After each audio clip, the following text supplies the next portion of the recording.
আল্লাহর ভয় তাকওয়া মানি আল্লাহ সবখানে হাজির। ফাআইনামা তুওয়াল্লু ফাথাম্মা ওয়াজহুল্লাহ।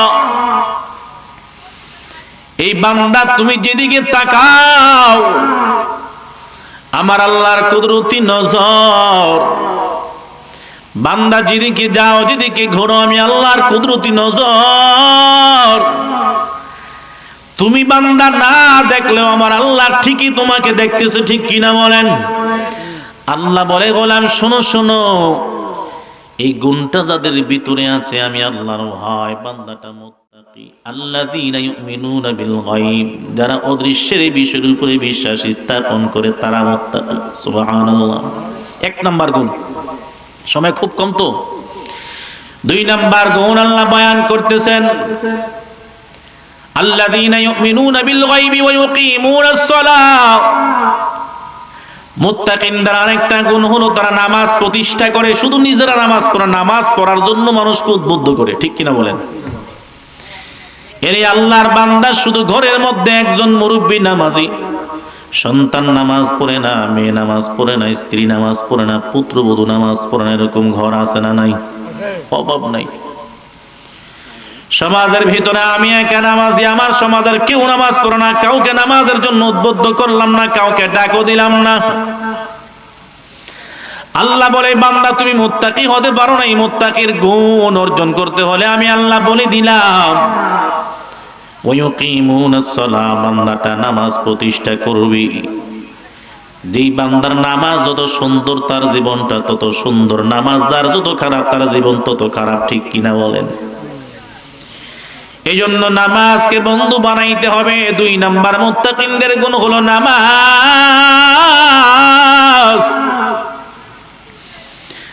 নামাজ এত দামি সম্পদ, নামাজের মাধ্যমে আল্লাহর সাথে বান্দার একটা বন্ধুত্ব স্থাপন হয়, ঠিক কিনা বলেন?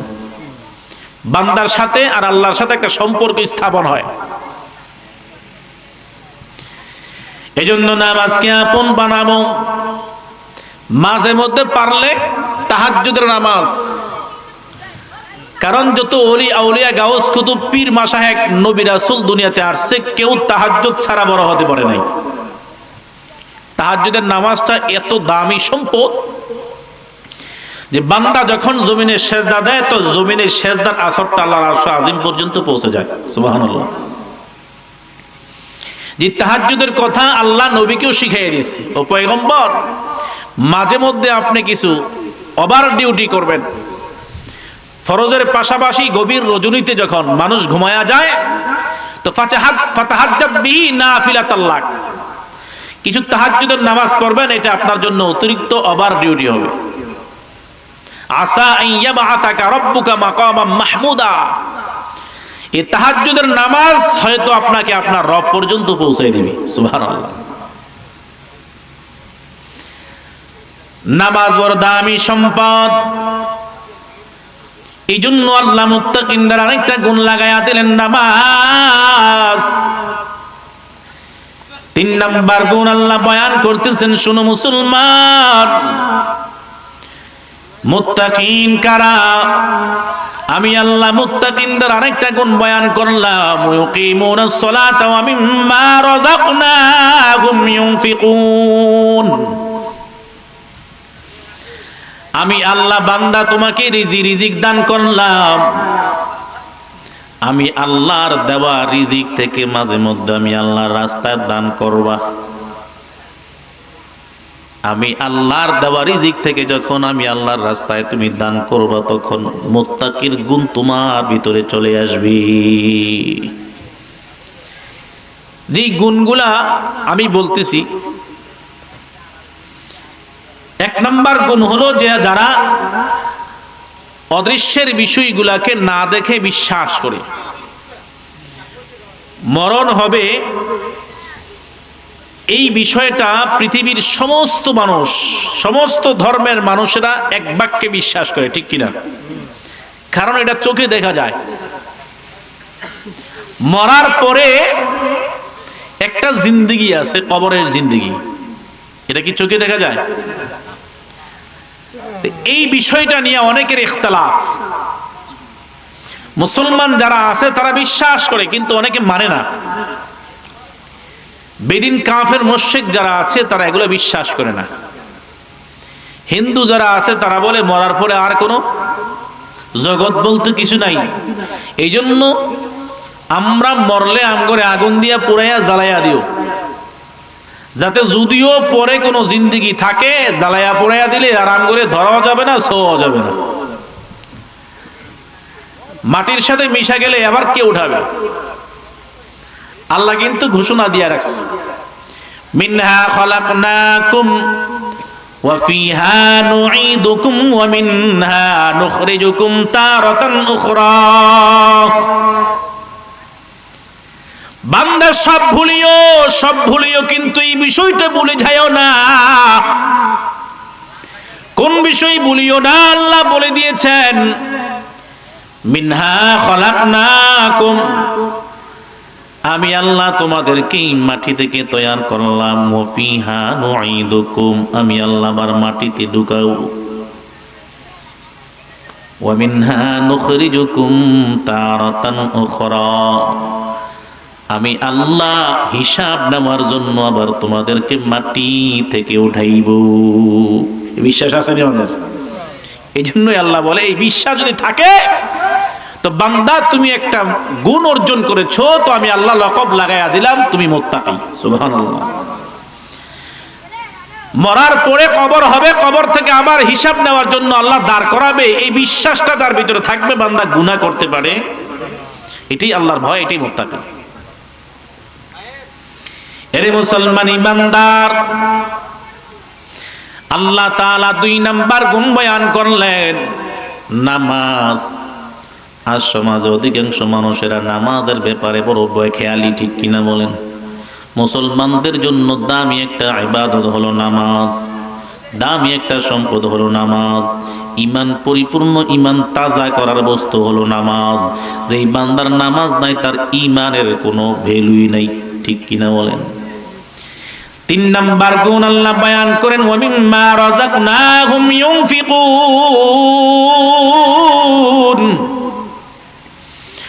আমি আল্লাহর দেওয়া রিজিক। এই বান্দা একটু তাকায়া দেখো, ফসলের জমিনে তোমার ফসলে 20 মণ ধান, আরেকজনের ফসলে আরেকজনের জমিতে আমি আল্লাহ শুধু দিছি 5 মণ। বোঝা গেল আমি আল্লাহ তোমার জন্য বরাদ্দ করে রাখছি 20 মণের জন্য আমি আল্লাহ তোমাকে দান করলাম। বান্দারে না শুকরিয়া করিও না, এখান থেকে আমি আল্লাহর রাস্তায় কিছু ব্যয় করিয়া দাও, আমি আল্লাহর রাস্তায় কিছু দান করিয়া দাও। 40 কেজিতে 1 কেজি, 40 কেজিতে 1 কেজি আমি আল্লাহ যদি তোমাকে যাকাত দেওয়ার হকদার বানায়া দেই, শুনো মুসলমান, আমি আল্লাহ যদি তোমাকে ধনবান বানায়া দেই, টাকা পয়সার মালিক বানায়া দেই, আমি আল্লাহ তোমার উপরে যাকাত ফরজ করে দিলাম। ওই সম্পদ থেকে আমি আল্লাহর রাস্তায় দান করে দাও। লাখে 2,500 টাকা, লাখে 2.5 টাকা, লাখে 2,500 টাকা। বান্দা যখন এই সম্পদ থেকে তুমি আমি আল্লাহর রাস্তায় দান করে দিবে, এই সম্পদ পুলিশ দিয়ে আর মিবিরিয়া দিয়া পাহারা দেওয়া লাগবে না, আমি আল্লাহ রহমতের ফেরেশতা দিয়া তোমার সম্পদ পাহারা দেওয়াইব। আর যদি না দাও, গরিবের হক না দাও, যদি আমি আল্লাহর রাস্তায় যদি না দান করো, এই সম্পদ তো তোমাকে ধ্বংস টেনে আনবেই আনবে। এক সময় এমন একটা রোগ দিয়া দেব যে লক্ষ টাকা চলে যাবে, কোন দিক দিয়ে তোমার টাকা পয়সা সম্পদ চলে গেছে তুমি কল্পনাই করতে পারবে না, টের পাবে না, ঠিক কিনা বলেন? قال رسول الله صلى الله عليه وسلم الصدقة ترد البلاء وتزيد المال। মায়ার নবী বয়ান করেন, মুসলমান শোনো, as-sadqatu taraddul bala wa tazidul mal, দান সৎকার মাধ্যমে আল্লাহ তাআলা বালা মুসিবত দূর করিয়া দেয়। বান্দা তুমি মনে করো দান করলে, সৎকা করলে তোমার সম্পদ কমে যায়, না না, আমার আল্লাহ বলে বান্দা শোনো, তুমি বান্দা যদি আমি আল্লাহর রাস্তায় 1 টাকা দান করো, 1 টাকাকে আমি আল্লাহ 7 গুণ বাড়াবো। সুবহানাল্লাহ বলেন।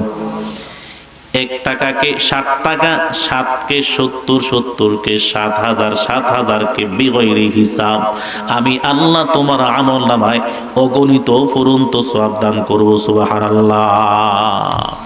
আর সম্পদ যখন আল্লাহর রাস্তায় ব্যয় করবে, ওয়াতাজিদুল মাল, তোমার সম্পদ বাড়তেই থাকবে। যারা দান করতেছে তারা বুঝতেছে যে আল্লাহ তাদের দানের বদৌলতে বড় বড় বিপদ থেকে, ধ্বংসের হাত থেকে আল্লাহ তাদেরকে নিজ কুদরতি হাতে হেফাজত করছে। ঠিক কিনা বলেন? এর নবীর উম্মতের জন্য আল্লাহ তাআলা একটা গুণ লাগায়া দিলেন, মুত্তাকির গুণ। সাধারণ কোন গুণ না। আল্লাহ তাআলা বলেন, ওয়া মিম্মা রাযাকনাহুম ইউনফিকুন, যারা আমি আল্লাহর দেওয়া রিজিক থেকে আমি আল্লাহর রাস্তায় দান করবে তারা মুত্তাকি। আর যারা দান করবে না তারা এই মুত্তাকির গুণ অর্জন করতে পারবে না। একদিন হঠাৎ আমার আল্লাহ, কারুনের নাম তো সবাই শুনছেন না? কারুন, আল্লাহ তাআলা এত সম্পদ দান করলেন। হঠাৎ কারুনকে পরীক্ষা করার জন্য আল্লাহ তাআলা আসমানি ফেরেশতা পাঠাইলেন। আসমানি ফেরেশতা আসিয়া কারুনকে বলতেছে, ও কারুন, আল্লাহ তো তোমাকে এত সম্পদ দান করলেন, ওই সম্পদগুলা থেকে আল্লাহর রাস্তায় কিছু দান করে দাও। কারুন চক্ষু গরম করে বলে, আল্লাহ তাআলাকে তা মানি না, আমি আমার সম্পদ নিজে কামাই করে অর্জন করছি, আল্লাহর রাস্তায় দান টান করতে পারবো না। ফেরেশতা ভালো করে বুঝাইয়া বলে, আল্লাহর বান্দা শোনো, এই সম্পদ আল্লাহ দান করেছে, আল্লাহর রাস্তায় দান করলে আল্লাহ তোমার সম্পদের পাহারা দেবে। যদি আল্লাহর রাস্তায় দান না করো আল্লাহ তোমার সম্পদ ধ্বংস করিয়া দিবে। কারণ মানলো না, আল্লাহর রাস্তায় দান সৎকার করলো না। হঠাৎ ঘূর্ণিঝড় আরম্ভ হয়ে গেল, সিডর আরম্ভ হয়ে গেল। কারণের সম্পদ আস্তে আস্তে করে মারতে লাগলো। কারণ চিন্তা করতে লাগলো, আমার সম্পদের অভাব নাই, আমার টাকার অভাব নাই, আমার পয়সার অভাব নাই, এই সিডর আমারে কি করবে? আস্তে আস্তে করে যখন নিচের দিকে যাপতেছে তো কারণের প্রাথমিক পর্যায়ে তার পায়ের কদম পর্যন্ত মাটি খাইয়া ফেলেছে। কারণ তারপরেও আল্লাহকে ভয় করে না, চিন্তা করতেছে আমার সম্পদের অভাব নাই, আমি আমার সম্পদের শক্তি দিয়ে আমি মাটি থেকে উইঠা যাব। চিন্তা ফিকির করল। হঠাৎ করে আস্তে আস্তে করে তার হাঁটু পর্যন্ত আবার গেড়ে গেল। এবারও সম্পদের বড়াই নিয়ে বলে, কি হয়েছে হাঁটু পর্যন্ত গাড়ছে, কোনো সময় বড় বাকি আছে, সম্পদের অভাব নাই, আমি আমার সম্পদের বড়াই দিয়া শক্তি দিয়ে আমি মাটি থেকে উঠা যাব। এই ফিকির করতে করতে হঠাৎ এই কারণের কোমর পর্যন্ত গেড়ে গেল। এখনো কারণ বলে আমার সম্পদ আছে, কোনো প্রবলেম নাই। আমাদের সমাজে এরকম লোক আছে না নাই? সম্পদ থাকলে বলে আমার অভাব নাই, আমার শক্তি আছে, আমার ক্ষমতা আছে। সম্পদ পাইলেই ক্ষমতা।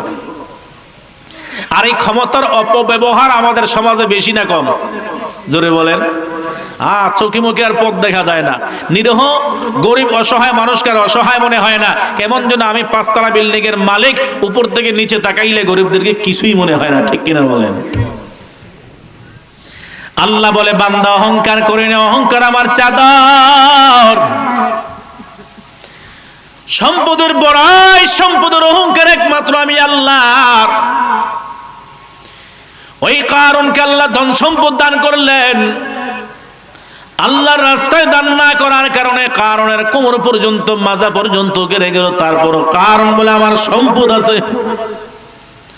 হঠাৎ করে তার সিনা পর্যন্ত গেড়ে গেল। তারপরও না ফরমান আল্লাহর উপর ঈমান আনয়ন করে না, আল্লাহর কুদরতে আল্লাহর রাস্তায় দান করলো না। শেষ পর্যন্ত যখন গলা পর্যন্ত গেড়ে গেল, এখন হুঁশ ফিরে আইছে, এখন তো আর বাঁচার কোনো কায়দা নাই। ওই আল্লাহর ফেরেশতাকে ডাইকা বলে, কি তুমি জানি না, নিয়ে নাও আমার সম্পদের অর্ধেক নিয়ে নাও। বলে অর্ধেক দিলেও কাজে লাগবে না, বলে পুরাটা নিয়ে নাও, তারপর আমারে বাঁচাও। ওই ফেরেশতা ডাইকা বলে, কারণ শোনো শোনো, যদি তুমি সারা পৃথিবীর জমিনটা আমার আল্লাহর রাস্তায় দান করে দাও, সময় মতন 1 টাকা দান করলে চলতো, এখন সারা পৃথিবীর জমিনটা দিয়া দিল আমার আল্লাহ, তোমাকে এই গজব থেকে উদ্ধার করবে। খোয়া সময় খোয়া যদি আফসোস করে কোনো কাজে লাগে? চোরকে লাগা বুদ্ধি করলে কোনো কাজে লাগেনি বলেন। আল্লাহ পাক রব্বুল আলামিন সারা বিশ্ববাসীকে জানাইয়া দিলেন, হে মানুষ শোনো শোনো, এই কারণের ইতিহাস থেকে তোমরা শিক্ষা গ্রহণ করে নাও। যাদেরকে আমি আল্লাহ সম্পদ দান করলাম, ধন দান করলাম, জায়গা জয়মিন দান করলাম, এই সম্পদ যদি আমি আল্লাহর রাস্তায় ব্যয় না করা সম্পদ পাইয়া যদি সম্পদের অপব্যবহার করো, কারণ থেকে শিক্ষা গ্রহণ করে নাও। কারণকে যেরকম আমি আল্লাহ ধ্বংস করে দিয়েছি, তার সম্পদগুলো যেরকম মাটির মধ্যে আমি পুঁতে দিয়েছি, তোমরা শুনি নাও। তোমরা যারা সম্পদের মালিক হওয়ার পরে আমি আল্লাহর রাস্তায় ব্যয় করবা না, সম্পদের অহংকার করবা, বড়াই দেখাইবা, আমি আল্লাহ কারণের মতন তোমাদেরকে ধ্বংস করিয়া দেব। ফেরাউনকে তো আল্লাহ ধ্বংস করছি নিও। কত ক্ষমতার অধিকারী ছিল, 400-450 বর্ষ পর্যন্ত রাজত্ব চালাইছে, একবার কাশিও হয় না, একটু জ্বরও হয় নাই। শেষ পর্যন্ত আল্লাহ নীল নদীর মধ্যে চুবাইয়া মারছে, ঠিক কিনা? ল্যাংটিটাও নিয়ে যাইতে পারে নাই, এমন অবস্থা করছে। এরে মুসলমান ইমানদার, এজন্য আল্লাহর রাস্তায় ব্যয় করা বড় গুণের ব্যাপার। পকেটে 10টি টাকা আছে, ফকির হাত বাড়াইছে, আল্লাহর নবী বলে সাবধান, কোন গরিবকে, কোন ফকিরকে, কোন মিসকিনকে ধমক দিবা না। যদি পারো দিয়া দাও, না পারলে বুঝাইয়া দাও। কারণ মায়ার নবীর একটা গুণ ছিল, তিনি সবসময় দান করতেন, এমন ভাবে দিতেন সাহাবা কেরাম বলেও পয়গম্বর এমনি তো নাই, যা আছে সব দিয়া দিলে আপনি কি খাবেন? মায়ার নবী বলেন, আমাকে আল্লাহ রেখে দেওয়ার জন্য দেয় নাই, আমার আল্লাহর রাস্তা যত দান করব, আমার আল্লাহ তত আমাকে দান করবে। এই জন্য গচ্ছিত না রেখে আল্লাহ রাস্তা দান করলে অবশ্যই আল্লাহ প্রশস্ততা দান করে, বালা মুসিবত থেকে উদ্ধার করে, আল্লাহ সম্পদে বরকত বাড়ায় দেয়। সুবহানাল্লাহ। এই জন্য এই গুণটা অর্জন করব, মা বোনদেরকেও বলবো, কোন ফকির, কোন মিসকিন যদি ঘরে আসে, আল্লাহর রাস্তায় ভিক্ষা দেন। অনেক মা বোনেরা আছে বেখেয়ালি ভাবে বলে আল্লাহর রাস্তায় মাফ করেন, অনেকে বলে হাত আজান নাই, অনেকে বলে মালিকে ঘরে নাই, বলে কিনা বলেন? বলে দেয়। এক মুষ্টি চাউল যে আপনার কত বিপদ থেকে আল্লাহ হেফাজত করবে, এটা যদি আপনি জানতেন। আল্লাহর নবী বলেন যে একজন ফকিরকে, মিসকিনকে তার হাতে দিয়ে দেওয়াটা যে কত খুশির বিষয়, যদি মানুষ জানতো তো আসমানের জমিনে যা আছে সবকিছু আল্লাহর রাস্তায় দিয়ে দিত। এই জন্য আমরা ফিরাবো না ফকির, মিসকিন, গরিব, অসহায়, যে আল্লাহ আমার দুয়ারে একজন মানুষকে, অসহায় মানুষকে পাঠাইছে। এমনও তো হতে পারে যে আমাকে আল্লাহ তাআলা ভাঙ্গা থালা হাতে ধরাইয়া আরেকজনের ঘরের দরওয়াজার সামনে সামনে ফিরাইতে পারে, ঠিক কিনা বলেন? এই জন্য আল্লাহ পাক রব্বুল আলামিন বলেন, ওয়া মিম্মা রাযাকনাহুম ইউনফিকুন। মুত্তাকিনদের আরেকটা গুণ হলো আল্লাহর রাস্তায়, যে আল্লাহর দেওয়া সম্পদ থেকে আল্লাহর রাস্তায় ব্যয় করা হলো মুত্তাকিনদের গুণ। আল্লাহ বয়ান করতেছেন 4 নম্বর গুণ, ওয়াল্লাযীনা ইউমিনুনা বিমা উনজিলা ইলাইকা ওয়া মা উনজিলা মিন ক্বাবলিক। 4 নম্বর গুণ আল্লাহ বয়ান করতেছেন, মায়ার নবীর উপরে যে রিসালাত দান করেছেন আল্লাহ, কুরআনুল কারীম, এই কুরআনুল কারীমের উপর ঈমান আনয়ন করা, বিশ্বাস স্থাপন করা মুত্তাকিনদের গুণ। আল্লাহ পাক রব্বুল আলামিন বলেন, শুধু কোরআনের উপর না, আমি আল্লাহ এই শেষ পয়গম্বরের পূর্বে যত পয়গম্বর দুনিয়ার জমিনে আমি আল্লাহ প্রেরণ করেছি, তাদের উপরে যে রিসালাত দায়িত্ব দান করেছি তাও বিশ্বাস করা লাগবে। পূর্ববর্তী নবীদের উপরে রিসালাত আমি আল্লাহ দান করেছি, এগুলাকে বিশ্বাস করবে। কোরআনের উপরে বিশ্বাস স্থাপন যারা করবে তারা মুত্তাকি। সুবহানাল্লাহ।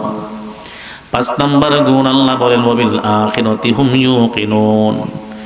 শেষ গুণটা হলো যারা মরণের পরে হাসরের ময়দানের কথা বিশ্বাস করবে, পরকালের কথা যারা বিশ্বাস করবে তারা মুত্তাকি। সুবহানাল্লাহ। এই 5টা গুণ। 1 নাম্বার, অদৃশ্যের বিষয়ের উপরে আল্লাহকে না দেখে, আমরা যে জিনিসগুলো না দেখে এগুলোকে বিশ্বাস স্থাপন করা মুত্তাকিনের গুণ 1 নাম্বার। 2 নাম্বার, নামাজ প্রতিষ্ঠা করা। 3 নাম্বার, আল্লাহর দেওয়া রিজিক থেকে আল্লাহর রাস্তায় দান করা। 4 নাম্বার গুণ, আল্লাহ তাআলা পয়গম্বরের উপরে যে রিসালাত কিতাব দান করেছেন তা বিশ্বাস করা, অন্যান্য নবীদের উপরে যে কিতাব দান করেছেন তাও বিশ্বাস করা। 5 নাম্বার, দুনিয়ার জমিনে যা কিছু করি না কেন একদিন মরার পরে আল্লাহর দরবারে হিসাব দেওয়ার জন্য হাসরের ময়দানে দাঁড়ানো লাগবে, এই বিশ্বাস যার ভিতরে থাকবে তারা মুত্তাকি। আর এই 5টা গুণ যাদের ভিতরে থাকবে আল্লাহ একটা সার্টিফিকেট দিতেছেন। কি সার্টিফিকেট? উলাইকা আলা হুদাম মির রাব্বিহিম, উলাইকা আলা হুদাম মির রাব্বিহিম ওয়া উলাইকা হুমুল মুফলিহুন। আল্লাহ পাক রব্বুল আলামিন সেই মুত্তাকিনদের, যাদের ভিতরে মুত্তাকিনদের গুণগুলা পাওয়া যাবে, আল্লাহ তাআলা তাদেরকে সার্টিফিকেট দিতেছেন। আমি আল্লাহ তাআলা তাদেরকে প্রতিদান দিলাম, সার্টিফিকেট দেই, উলাইকা আলা হুদাম মির রাব্বিহিম। এই 5 গুণওয়ালা বান্দারা তারা তাদের রবের দেওয়া হেদায়েতের পথে আছে। সুবহানাল্লাহ। কে বলতেছি? আরো জোরে বলেন। আল্লাহ বলতেছে এই 5 গুণওয়ালা, যাদের ভিতরে 5টা গুণ আছে, তারা তাদের রবের দেওয়া হেদায়েতের সঠিক পথে আছে। সুবহানাল্লাহ বলবেন না? এই 5 গুণ যাদের ভিতরে নাই, এই 5 গুণ যাদের ভিতরে নাই, তারা তাদের রবের দেওয়া হেদায়েতের পথেও নাই, পথভ্রষ্ট হয়ে গেছে। আর যারা তাদের রবের দেওয়া হেদায়েতের পথে আছে, আল্লাহ তাদেরকে প্রতিদান দিতেছেন, উলাইকা আলা হুদাম মির রাব্বিহিম ওয়া উলাইকা হুমুল মুফলিহুন। তারা তাদের রবের দেওয়া হেদায়েতের পথে আছে আর তারা সফলকাম হয়ে গেছে। সুবহানাল্লাহ।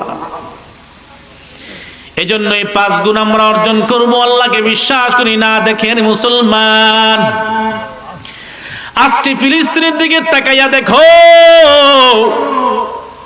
ওই ফিলিস্তিনের মুসলমানদের কোনো খাদ্য নাই, তাদের কোনো বস্ত্র নাই, তাদের কোনো অন্ন নাই, ঘুমানোর কোনো জায়গা নাই।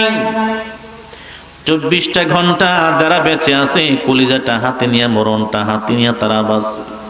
কিন্তু একজনের মুখ থেকেও না শুকরিয়া নাই। সব সময় তাদের চেহারার দিকে তাকাইলে, ছোট্ট ছোট্ট বাচ্চাদেরকে জিজ্ঞাসা করলে তাদের মুখ থেকে অনবরত কালিমার তালকিন শোনা যায়। আল্লাহর উপরে ভরসা, বিশ্বাস সব সময় তাদের দিলের ভিতরে সব সময় আছে। তাদেরকে জিজ্ঞাসা করলেই বলা হয় যে লা খাউফুন আলাইহিম ওয়ালা হুম ইয়াহজানুন। যারা আল্লাহওয়ালা, আল্লাহকে পেয়েছে, আল্লাহর উপরে বিশ্বাস স্থাপন করেছে, তাদের দুনিয়াতে কোনো ভয় নেই, আখিরাতে কোনো পেরেশান নেই। কিয়ামতের ময়দানে আল্লাহর দেওয়া রিজিক থেকে, আল্লাহর পক্ষ থেকে তারা অফুরন্ত নিয়ামত পাবে, চিরস্থায়ী জান্নাত। সুবহানাল্লাহ। আর এই সমস্যা, প্রবলেম যদি আমাদের থাকতো তো আমরা ঈমান হারায় ভাগতাম। এজন্য ঈমানটাকে মজবুত করা লাগবে। সম্পদ তো আল্লাহ কম দান করে নাই। আমরা কেমন জানি হয়ে গেছে যে কারণের চাইতে আরো বেশি বকিল হয়ে গেছে। এই সম্পদ যে চিপ দিয়ে ধরছে, এগুলো কে খাবে এই চিন্তাও নেই। হ্যাঁ, এমারত, বিল্ডিং, অট্টালিকা, জায়গা, সম্পদ সব দিয়ে গেলাম। আবার কিছু কিছু আছে যে মা বাবাও এই সন্তানদের, কিছু কিছু সন্তানদের উপর অনবিচার করে। বাবার রেখে যাওয়া সম্পদ গুলাকে সন্তানদের মাঝে ভালোভাবে হকভাবে বন্টন করে না। এরকম আছে না নাই? আবার ছেলে সন্তান থাকলে মা যদি, বাবা যদি মৃত্যুবরণ করে, তো আছে কিছু চাচা যেটা আছে হেরা আত্মসাৎ করে। এরকম লোক আছে না নাই? এগুলো তাদের হক, তাদের মাঝে একদম ইনসাফের সাথে, ন্যায় পরায়ণের সাথে তাদের মাঝে বন্টন করা লাগবে। বাবা নাই, মা বেঁচে আছে, ছেলে আছে, মেয়ে আছে, ছেলেদের মাঝে বাবার রেখে যাওয়া সম্পদ হক ভাবে, পরিপূর্ণভাবে, ইনসাফের সাথে প্রত্যেকটা সন্তানের মাঝে বন্টন করা লাগবে। ঠিক কিনা বলেন? না হয় মা আল্লাহর আদালতে জবাব দিতে হবে। মা মারা গেছে, বাবা বেঁচে আছে, বাবা জীবিত থাকতে ওসিয়ত করে বাবার রেখে যাওয়া সম্পদ বাবা সন্তানদের জন্য ওসিয়ত করে সুন্দর করে ইনসাফের সাথে বন্টন করা লাগবে। আল্লাহর দেওয়া সম্পদ নিজে বেঁচে থাকতে, নিজে আল্লাহর রাস্তা দান করে সন্তানদেরকে শিখাইতে হবে, আমিও আমার বাবার নামে, মার নামে, দাদার নামে, দাদির নামে তোমাদের সামনে এই আল্লাহর দেওয়া সম্পদ থেকে দান করে যাইতেছি। তোমরাও মরার পরে আমার মরার পরে তোমরাও আল্লাহর রাস্তা আমাদের জন্য দান সৎকার করি। এজন্য সবচাইতে উত্তম মাকাম হলো, দান করার উত্তম মওকা হলো আল্লাহর ঘর। কোন জায়গা? আল্লাহর ঘর। আল্লাহ রাসূল বলতেছেন, মান বানালিল্লাহি মাসজিদান বানাল্লাহু লাহু বাইতান ফিল জান্নাহ। এর চাইতে বড় সুসংবাদ আর কি হতে পারে? আল্লাহ রাসূল বলেন, যে ব্যক্তি আল্লাহর জন্য ঘর বানাবে, কার জন্য?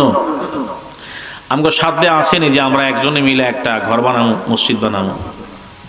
আছে, থাকলেও বানাবে না, দিবে না, থাকলেও দিবে না। যাই হোক, আপনি না দেন, আল্লাহ রসুলের হাদিসের মিসদাক হন যে মান বানা লিল্লাহি মাসজিদান বানাল্লাহু লাহু বাইতান ফিল জান্নাহ। যেই ব্যক্তি আল্লাহর জন্য ঘর বানাবে, আল্লাহ ওয়াদা করেছেন তার জন্য জান্নাতে বালাখানা বানায় দিবে। সুবহানাল্লাহ বলেন। অনেকে প্রশ্ন করতে পারেন, হুজুর আমি একা মসজিদ বানাবো কিভাবে? আপনি একা বানানো লাগবে না। আপনার ঘাম জড়ানো হালাল টাকা থেকে যদি একটা ইট যদি আল্লাহর রাস্তা, আল্লাহর ঘরে লাগে, তো কিয়ামতের ময়দানে দুনিয়া সব ধ্বংস হয়ে যাবে, মসজিদ মাদ্রাসাগুলো ধ্বংস হবে না। আল্লাহ তাআলা এগুলোকে এইভাবে উঠে আনবে, কিয়ামতের ময়দানে প্রত্যেকটা মসজিদ, প্রত্যেকটা মাদ্রাসা আল্লাহর দরবারে সাক্ষী দিয়া, যেই বান্দারা এখানে নামাজ পড়েছে, যেই বান্দারা কোরআন তেলাওয়াত করেছে, যেই বান্দারা এই মসজিদের সাথে সম্পর্ক রয়েছে, এক মুষ্টি বালু দিয়া, একটা ইট দিয়া, এক বস্তা সিমেন্ট দিয়া এই মসজিদ মাদ্রাসার সাথে সম্পর্ক রেখেছে, কিয়ামতের ময়দানে ওই বান্দাদেরকে সুপারিশ করে করে আল্লাহর তৈরি জান্নাতের মেহমান নিয়ে যাবে। সুবহানাল্লাহ, আল্লাহর তৈরি জান্নাতে পৌঁছায় দিবে। এজন্য আমাদের একটা উসিলা করা দরকার। মা চলে গেল, বাবা চলে গেল, দাদা চলে গেল, আত্মীয় স্বজন একের পর এক সবাই চলে যাইতেছে, সবাই একই পথের যাত্রী। তারাও তো আমাদের জন্য অনেক কিছু রেখে গিয়েছিল। আজকে আমার বাবার অনেক কিছু ছিল, আমার দাদার অনেক কিছু ছিল, আজকে তারা নাই, আমার জন্য রেখে গিয়েছে। আমিও তো নিতে পারবো না। বাবা নিয়ে গেছে, দাদা কি নিতে পারছে? এই জমিতে বসে আছেন, এই জমিনটা এখন যার। আজ থেকে 10 বছর 20 বছর আগে কি তার ছিল? তার ছিল না, আরেকজনের ছিল। ওই ব্যক্তি জমিন কি নিতে পারে নাই? এখন যার নামে এই জমিনটা লেখা আছে, সেও কি কবরে নিয়ে যেতে পারবে? পারবে না। সম্পদ কবরে নিতে পারবে না একমাত্র আমল ছাড়া। এজন্য নেক আমল বান্দার কবরের সাথী হবে। আল্লাহ রাসূল বলেন যে এই ব্যক্তি আল্লাহর জন্য ঘর বানাবে, আল্লাহ তার জন্য বালাখানা জান্নাতে বানায় দিবে। সুবহানাল্লাহ। এজন্য আমরা একটা উসিলা করে যাই। আলহামদুলিল্লাহ, এই মসজিদটা, এই মসজিদের হওয়ার পূর্ব থেকে, আজ থেকে প্রায় 13 বছর আগে আমি এই এলাকাতেই, এই বাড়িতেই রমজান মাসে তারাবির নামাজ পড়াইতাম। আলহামদুলিল্লাহ, জনাব মৃত আবুল বাশার সাহেব, আমার মামা, যে ওনার একটা স্বপ্ন ছিল, মাঝে মধ্যে আমাকে বলতো, জসিম আমার মনে একটা চিন্তা, যদি একটা মসজিদ করতে পারতাম, একটা মসজিদ যদি করতে পারতাম, আমার মনটা শান্তি হইত। যে আমরা অনেক সময় অনেক কষ্ট করে আমাদের মধ্যপাড়া মসজিদে যাওয়া লাগে নামাজ পড়ার জন্য। আলহামদুলিল্লাহ, ওনার জমিনেই আজকে এই মসজিদ, এবং এই মসজিদের পাশেই তিনি শুয়েছেন। আল্লাহ কবুল করেছেন। আল্লাহ ওনার কবরটাকে জান্নাতের বাগান বানান, সকলে বলে আমিন। এখন যারা আমার মুরব্বী, আমার জেঠারা আছে এখানে, ওনারা এই মসজিদের জন্য অনেক কষ্ট করতেছেন, অনেক কষ্ট করতেছেন এই মসজিদটার জন্য। আল্লাহ তাআলা যেন প্রত্যেক মুরব্বী বাবাদেরকে কবুল করে, সকলে বলে আমিন। যারা শ্রম দিতেছে, যারা টাকা দিতেছে, অর্থ দিতেছে, পরামর্শ দিয়ে